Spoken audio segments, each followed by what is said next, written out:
আজকে আমরা যে বিষয়টা নিয়ে আলোচনা করব সেটা হচ্ছে যে লজিক্যাল ব্রেনের মাধ্যমে আমরা কিভাবে নিউরো মার্কেটিংটা খুব ভালোভাবে করতে পারি। তো লজিক্যাল ব্রেনটা হচ্ছে এমন একটা ব্রেন যেটা হচ্ছে আমাদের ব্রেনের নিউরো কর্টেক্স এরিয়াতে থাকে। তো এই নিউরো কর্টেক্স এরিয়াটার কারণে এই ব্রেনটা সবসময় হচ্ছে লজিক খুঁজে বা যুক্তি খুঁজে, এবং এই ব্রেনটা আপনার কোনো একটা পণ্য ব্যবহার করার ক্ষেত্রে সে ট্রাস্ট খুঁজে, বা এই পণ্যটা মনে করেন কোনো কারণে ইমোশনালি কিনে ফেললো, কিন্তু পরবর্তীতে সে এটার থেকে আসলেই কতটুকু বেনিফিট হয়েছে আপনার লজিক্যাল ব্রেন সেই জিনিসটা সার্চ করে। যেমন হচ্ছে আপনাকে যদি দুইটা অপশন দেওয়া হয়, যে মনে করেন একটা গাড়ি, যে গাড়িটা খুবই দেখতে সুন্দর কিন্তু ওই গাড়িটা অনেক বেশি তেল খরচ করে, আবার আরেকটা গাড়ি যে গাড়িটা ইকোনমিক গাড়ি এবং এই গাড়িটা হচ্ছে দেখতে সাধারণ কিন্তু তেল কম খরচ করে, তখন কিন্তু আপনার এই লজিক্যাল ব্রেনটা তখন অ্যাক্টিভ হয়ে যায় এবং তখন আপনি সার্চ করেন যে যেটা আর কি তেল কম খরচ করে, এবং সেটাই হচ্ছে আপনি কেনার চেষ্টা করেন, কারণ এটাতে আপনার খরচ কম হবে পরবর্তীতে। তো ব্যাপারটাই হচ্ছে এটা। তো আমরা যদি এই লজিক্যাল ব্রেনটাকে সঠিকভাবে ইউজ করতে চাই এবং কাস্টমারের ট্রাস্ট অর্জন করতে চাই, সেটার ক্ষেত্রে আমাদের কয়েকটা বিষয় মাথায় রাখতে হবে। লাইক হচ্ছে যে সার্টিফিকেশন, মনে করেন আপনার কোনো একটা প্রোডাক্ট আছে, এই প্রোডাক্টটার সার্টিফিকেট আছে কিনা, মানে আইএসও সার্টিফিকেট। যেমন হচ্ছে কোনো একটা আইএসও সার্টিফিকেট দ্বারা এটাই বোঝানো হয় যে আপনার এই প্রোডাক্টটা আন্তর্জাতিক মানের কিনা, সেই জিনিসটা সার্চ করার চেষ্টা করে মানুষ।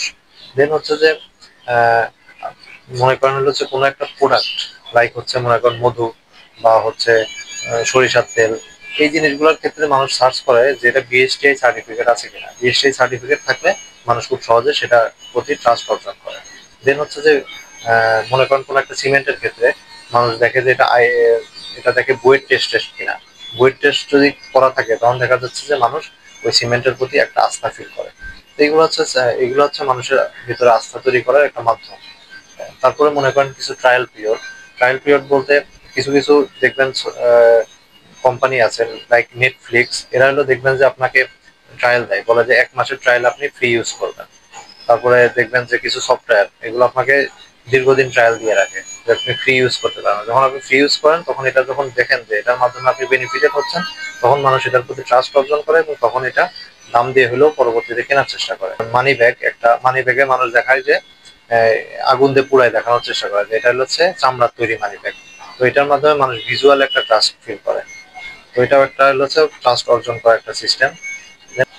কাস্টমারের স্যাটিসফ্যাকশনটা আমরা খেয়াল করার চেষ্টা করি। কাস্টমারের স্যাটিসফ্যাকশন বলতে মনে করেন আপনার প্রোডাক্টটা বা আপনার সার্ভিসটা 1,000 মানুষ ব্যবহার করছে, তো আপনি যখন এটা দেখাবেন যে এই যে 1,000 মানুষ আমার এই সার্ভিসটা গ্রহণ করছে, তখন মানুষ এটাতে একটা ট্রাস্ট ফিল করে। তারপরে মনে করেন কাস্টমার রিভিউ, মনে করেন আপনি কোনো একটা মোবাইল কিনতে যাবেন, আপনি দেখবেন যে আপনি রিভিউ গুলা দেখার চেষ্টা করেন, মানুষ কি রিভিউ দিছে।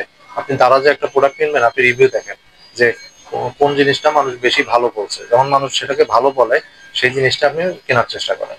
তো এইগুলো হচ্ছে বিভিন্ন সিস্টেম, এই সিস্টেমগুলো যদি আপনি ফলো করেন তাহলে দেখবেন যে আপনার প্রোডাক্ট বা সার্ভিস নিয়ে আপনি খুব ভালো মানুষকে ট্রাস্ট অর্জন করতে পারবেন এবং আপনার সার্ভিস বা প্রোডাক্টটা এটা আপনি বাজারে খুব ভালোভাবে রান করাইতে পারবেন। Thank you.